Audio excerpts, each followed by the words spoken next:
से आंदोलन कर रहे हैं। आप लोग सुनते भी होंगे कि आंदोलन जमीन की चल रही है। गोरखपुर में हम लोग बहुत बड़ा आंदोलन भी किए। तो जब 17 दिसंबर 2022 को हम आंदोलन किए, सबसे पहले जब लाखों क्षेत्र से भाई आपके गांव में है, आपसे हमारी संपर्क इसलिए भी नहीं हो पाई होगी क्योंकि आप जानते हैं कि किसी भी गांव में जाने के लिए किसी न किसी माध्यम की जरूरत होती है। अगर हम आप सभी लोगों से मिल पाए हैं तो इसका भी हमारा सीधे तौर पे हमारा आपसे कोई मतलब नहीं है, क्योंकि अगर हमें मिलाने वाले हमारे बड़े भाई एक गार्जियन नहीं होते तो हम आपसे नहीं मिल पाती और मैं अपनी बात नहीं कर पाती। तो उसी तरह से हमें एक किसी न किसी के माध्यम से मैं आपके ही क्षेत्र में लगभग 450 से ज़्यादा गाँव में मैं जा चुकी हूँ और 450 गाँव को लेकर के जितने लोग हैं हमें आंदोलन किया। तो आंदोलन जब किया, हमारे आंदोलन के मुख्य हुआ, आपके हाथ में उनकी तस्वीर भी है, सरोज कुमार निराला जी थे, उसकी अगुवाई कर रहे थे। तो 17 दिसंबर 2022 को जब हमारा आंदोलन पूरे गोरखपुर को हम लोगों ने नीला रंग दिया, पूरे गोरखपुर में हम लोगों ने जमीन के मांग को पूरा हम लोगों ने मार्च किया था। जो सड़कें होती हैं, सड़कों पे किसी को इस पार से उस पार जाने नहीं दिए क्योंकि इतनी जनता की इतनी पब्लिक थी। तो ये जनता को देख करके माननीय मुख्यमंत्री योगी आदित्यनाथ जी के दांत में दर्द होने लगा। एक सरकार जिसके घर में घुस करके हम लोगों ने एक चैलेंज दिया कि गरीबों को जमीन मिलना चाहिए। और जमीन क्यों मिलना चाहिए, ये आंदोलन हम क्यों कर रहे हैं, इसके पीछे बहुत बड़ी कारण है कि आप सभी लोग इतना तो जानते ही हैं कि हम जिस राज्य में रहते हैं, ये एक राज्य है, ये भारत मतलब ये देश नहीं है, ये राज्य है। और ऐसे ही राज्य मिलाकर तेलंगाना हुआ, आंध्र प्रदेश हुआ, तमिलनाडु हुआ, बिहार हुआ, उड़ीसा हुआ, छत्तीसगढ़, सारे राज्य हैं जो भारत के ये अंग है। और एक एक अंग को मिला करके जैसे हमारा हाथ पैर सारा मिला कर तो शरीर बनती है, तो ऐसे राज्य को मिला करके देश बनता है। तो कोई कानून बना, संविधान की बात करें, भी बड़े भाई हमारे संगठन के जिला अध्यक्ष भी हैं राजेंद्र जी, और वो हमारे बड़े गार्जियन हैं। हम उनके मार्गदर्शन में हमेशा काम करती हूँ, उनसे बहुत कुछ सीखती भी हूँ और आप लोगों के बीच में बात कर रही हूँ। वो बता रहे थे कि जब कोई कानून बनता है तो एक ही कानून हर जगह लागू होगा ना। जैसे छोटा सा उदाहरण के लिए मैं कहूँ कि मान लीजिए एक माँ के दो बेटे हो, एक माँ के दो बेटे हो, तो एक को वो घी मलीदा अचार दूध दही खिलाए और एक को प्याज रोटी खिलाए, तो ये कानून है माँ का? ये माँ का बराबर कानून नहीं है ना।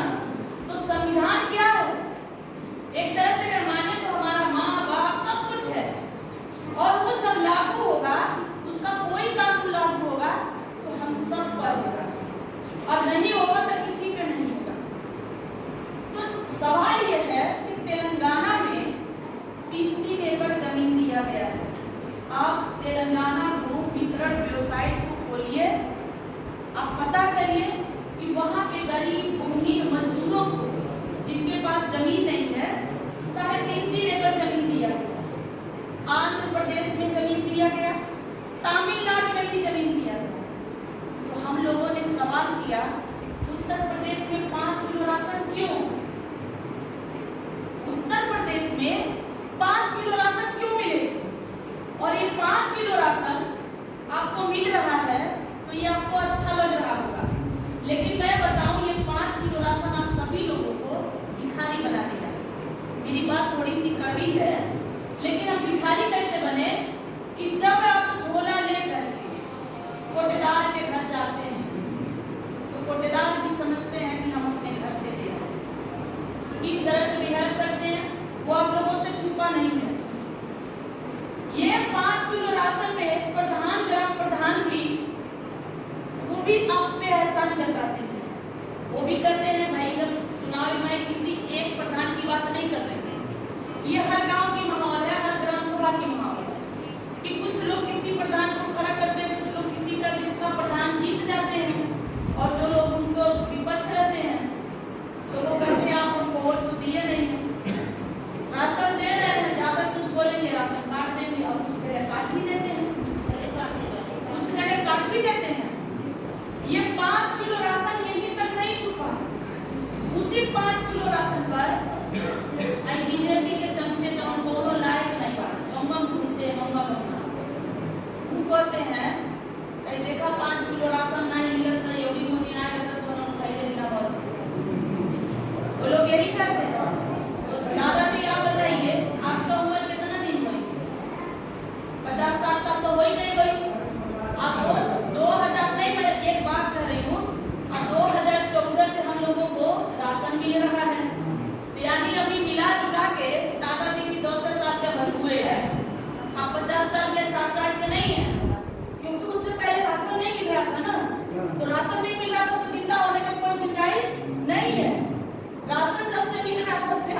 नहीं है, 5 किलो राशन में खुश है। हमारे लोगों को, गरीबों को शिक्षा की जरूरत नहीं है, राशन पे खुश है। गरीबों को महंगाई से कोई फर्क नहीं पड़ता क्योंकि 5 किलो राशन में खुश है। ये 5 किलो राशन यहाँ से उठ के दिल्ली सदन तक पहुँच गया और ये 5 किलो राशन वहीं नहीं रुका, ये 5 किलो राशन विदेश तक पहुँच गया। विदेश में मोदी जी जाते हैं तो सीना चौड़ा करके कहते हैं कि हमारे देश के लोग स्मार्ट गांव में रहते हैं। मैं नहीं कह रही, आप मोदी जी के दौरे पे जो जाते हैं, उनकी दौरा, जो विदेश की दौरा करते हैं, उनकी भाषण सुनेंगे तो वहाँ वो हमको बिल्कुल बताते हैं कि हम बहुत अच्छे हैं। वह बताइए कि आप में महंगाई नहीं है, आप लोग महंगाई नहीं है, बेरोजगारी नहीं, सभी लोगों को रोजगार मिला है, भूखमरी आप लोगों में नहीं है, बच्चों को शिक्षा मिल रहा है, दवाई सबको फ्री मिल रहा है, नाली, घर, सब कुछ अच्छा है। भाई सब कुछ होता तब स्मार्ट गांव होता, लेकिन उन्होंने नारा दिया था गरीबी दूर करेंगे, वो गरीबों को दूर कर रहे हैं। अमीर एकदम से अमीर बनता जा रहा है और गरीब एकदम से गरीब बनता जा रहा है। अब कोरोना से लेकर के आज तक देखिए कि जो हमारे मतलब समाज के लोग हैं, दलित, पिछड़े, गरीब, मजदूर लोग हैं, वो लोगों के पास अगर कितने लोग हैं जिनके पास दुपहिया बाइक था वो बिक गया, लेकिन अमीर घर देखिए एक चरपहिया अगर 4 साल पहले था तो 2 चरपहिया ठीक है। अब आसपास देखेंगे तो आपको ऐसा मिलेगा। साथियों, तो हमारा ये था कि तेलंगाना ने दिया, तमिलनाडु दिया, आंध्र प्रदेश दिया, तो उत्तर प्रदेश में 5 किलो राशन क्यों? भाई हम तो मेहनत कश लोग हैं ना, हम दूसरे के खेतों में जा करके उनके खेत में मजदूरी करते हैं, उनके खेत में सोहनी, गड़ाई, रोपाई सब कुछ करते हैं, उनके घर को हम भरते हैं और भूखे हमारे बच्चे सो जाते हैं। जब फीस देने की बात आती है तो हमारे बच्चे सरकारी विद्यालय में जाते हैं जहाँ का मास्टर बैठ करके दिन रात सोता है और बच्चों को नहीं पढ़ाता है। क्यों? क्योंकि वो ये सोचते हैं कि ये तो गरीब घर के बच्चे, अगर ये पढ़ेंगे लिखेंगे तो मजदूरी कौन करेगा। ये सोच करके देखिए, प्राइवेट विद्यालय से सरकारी विद्यालय का मास्टर बहुत ज्यादा जानकार, बहुत पढ़ा लिखा होता है, बहुत ज्यादा उसके पास नॉलेज होता है। प्राइवेट से ज्यादा पढ़ा लिखा सरकारी का टीचर होता है, लेकिन वो आपके बचपन के लिए नहीं पढ़ाना है लोग कि आपके बच्चे में पढ़ लिख ली है तो वो अपना अधिकार नहीं है, वो खेते में जाके लेबरई नहीं करेंगे, गारा माटी नहीं उठेंगे। भाई अब जो पढ़ लिख ले बाद जो गौवा में जौन भी लड़के पढ़े लिखे होंगे, आपके भी बच्चे पढ़े लिखे होंगे, तो उनके जब आप गारा माटी की बात करेंगे तो उस एरिया में वो लड़का नहीं कर पाएगा, क्योंकि उसका एक सम्मान जाग जाता है, स्वाभिमान जाग जाता है, तो वो ये काम यहाँ नहीं कर पाता है। मजबूरी होती है तो दिल्ली, मुंबई, कलकत्ता जैसे शहरों में जाकर के वो यहाँ पढ़ा लिखा लेकिन वहाँ जाके मजदूर बनता है। अब कोरोना जैसा महामारी आता है तो हमारे ही समाज के लोग या आधा तो रास्ते में मर जाते हैं, आधा पे ट्रेन चल जाती है, आधा जंगल में चले जाते हैं, कुछ घर आते आते मर जाते हैं। हमारे ही समाज के लोग, कोई अमीर का बच्चा आप बताइए ना, कोनो विधायक का बच्चा बताइए, कोनो सांसद का बच्चा बताइए कि जो 200, 250, 500, 1000 किलोमीटर पैदल चला हो, किसका चला? वो हमारे समाज के बच्चे थे, गरीब लोग थे, जो पिछड़े लोग थे। तो हमारा सवाल यही था सरकार से कि आप जब 3 एकड़ जमीन वहाँ मिली तो आप क्यों नहीं यहाँ 1 एकड़ जमीन दे सकते? हमने सरकार से डिमांड रखा और सवाल भी रखा कि पूरे देश में चौड़ी चौड़ी सड़कें बनती हैं, सड़कें जो चौड़ी चौड़ी 4 लेन जिसे कहते हैं, 6 लेन कहते हैं, हवाई अड्डे कहते हैं। तो आप बताइए कितने लोग बैठे हैं, क्या आप लोग हवाई जहाज का सफर किए हैं? कभी नहीं किए हैं ना। मैं आप लोगों मतलब मेरी बात को पूरा नहीं मानिएगा, मैं इसलिए कह रही हूँ कि हम तो गरीब मजदूर लोग हैं ना, तो हमें हवाई जहाज से क्या मतलब बा? कोनो मतलब बा? वो तो अमीरे लोगों को जरूरत बा कि भाई उनके जहाँ तक 4000 के बाद 10,000 दिन या 1 घंटा में पहुँच जाइए दिल्ली, मुंबई जहाँ पहुँचे रहे। लेकिन हमारे तो गरीब बानी ना, 4000 हम कहाँ से दे पाएंगे? तो हमारे तो बच्चा बिना टिकट के जाते हैं, भाई कभी कभी बिना टिकट के ट्रेन में चले जाते हैं। हम हमारे कोनो काम के नहीं है हवाई अड्डा।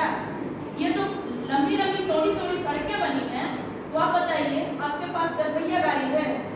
चरपहिया गाड़ी नहीं है, तो जब चरपहिया गाड़ी नहीं है तो वो रोडवा उबड़ खाबड़ होता है या गड्ढा होता है, उनसे कोनो मतलब बा? चौड़ी सड़किया से हमें लड़का नौकरी मिली, हम समझ के बचपन के शिक्षा मिली, हम समझ के बेरोजगारी खत्म हुई, हम समझ के भुखमरी खत्म हुई, उससे हमन के का मतलब बा? तो सरकार चौड़ी सड़किया के करे खातिर बा जे अमीर बा, और चरपहिया गाड़ी के करे लगे बा जे अमीर बा, जे गरीब बा ओकर लगे चरपहिया गाड़ी बा, अमीर के लगे बा ना।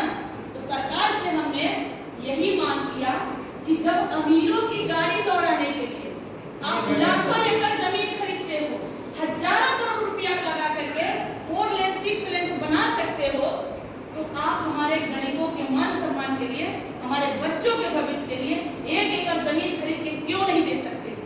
ये हमारा सवाल है। और साथियों, जमीन जैसे बहुत सारे लोगों का ये सोच है कि जमीन है कहाँ, आप लोगों के भी दिमाग में चल रहा होगा।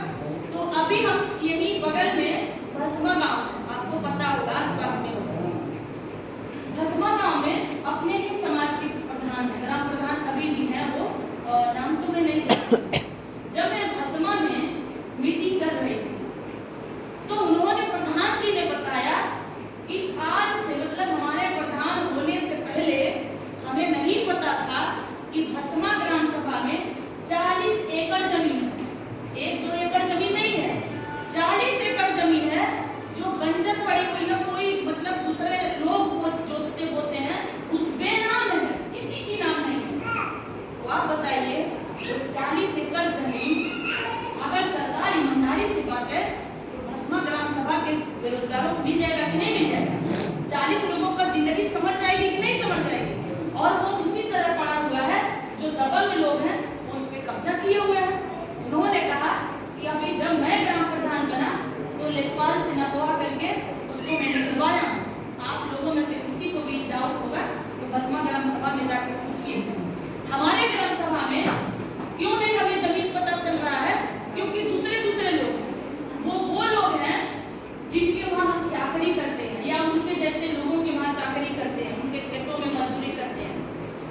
ये भी बात अगर हम छोड़ दें तो 2020 और 21 में ये भी गवर्नमेंट, बीजेपी की सरकार एक सर्वे कराया है जमीन के मुद्दे पर।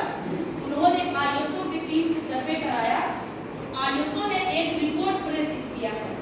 उस रिपोर्ट में उन्होंने बताया कि भारत, उत्तर प्रदेश की बात ही छोड़िए, भारत में अभी भी इतनी जमीनें हैं कृषि योग्य, मैं उबड़ खाबड़ की बात नहीं, रेहार की बात नहीं कर रही, कृषि योग्य अभी इतनी जमीनें हैं कि अगर अब से बांटा जाए भूमिहीनों में सभी भूमिहीनों में, तो 3.5 एकड़ जमीन एक भूमिहीन के हिस्से में आएगी। तो हम तो रिपोर्ट से मांग रहे हैं ना, उसी रिपोर्ट से तो हम तो 1 एकड़ मांग रहे हैं।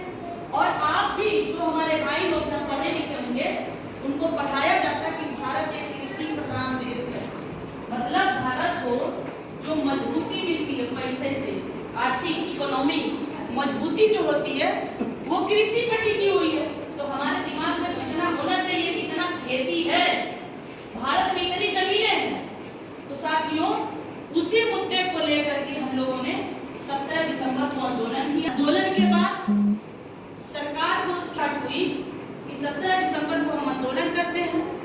22 दिसंबर को शाम 4 बजे के टाइम में बिना नोटिस, बिना परमिशन, बिना किसी बात का, किसी को कोई इन्फॉर्मेशन नहीं दिया गया, और जो अगुआ हमारे हैं माननीय श्रवण कुमार निराला जी, उनके घर को सीज कर दिया गया। ये कह करके कि आप ये बताइए कि इतने जनता को आप पहले लाए कहां से? उनका पहला सवाल था। दूसरा सवाल था कि आप इतना जनता को ले आने के लिए आपने कहां से पैसा लाया, क्या धंधा करते हैं, क्या चोरी ठगी करते हैं, अपना बैंक डिटेल दीजिए। हम लोगों ने कहा कि जिनको हमने बुलाया, हमारे आंदोलन में जो लोग आए वो नेपाल से, पाकिस्तान से पढ़ के हमने नहीं लाया, हम उन व्यक्तियों को लाए हैं जिनको आप कहते हैं कि इनको 5 किलो राशन में लोग खुश हैं, इनके भविष्य खुश है। वो व्यक्ति आकर के अपने अधिकार के लिए लड़ रहा है, सड़कों पे लड़ रहा है।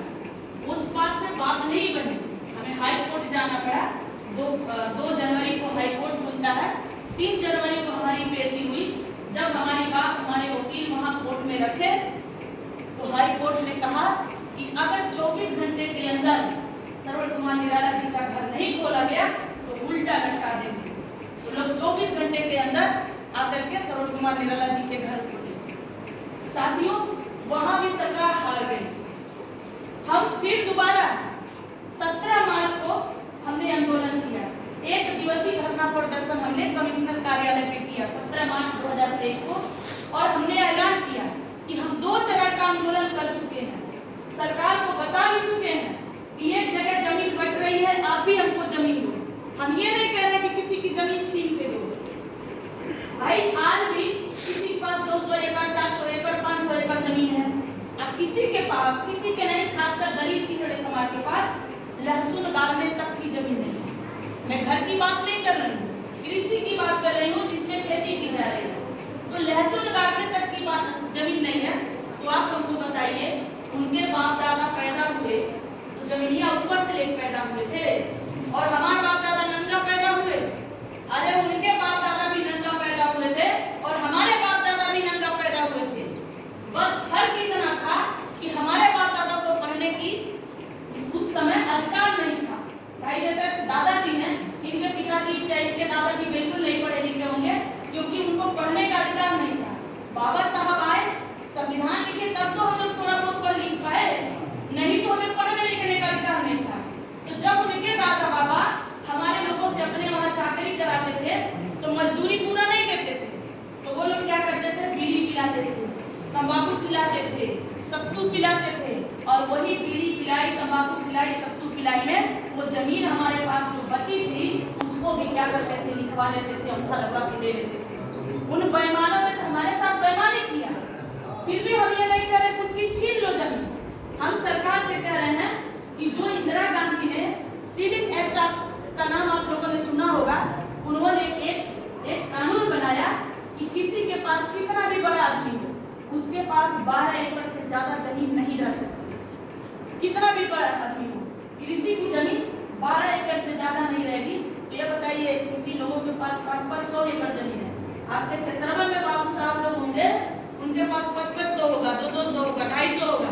अब कुछ लोग तो ऐसे हैं जिसमें मैं नाम लूंगी, अंशु चौधरी को आप लोग जानते होंगे, उनको तो पता ही नहीं है उनको कहाँ कहाँ जमीन है।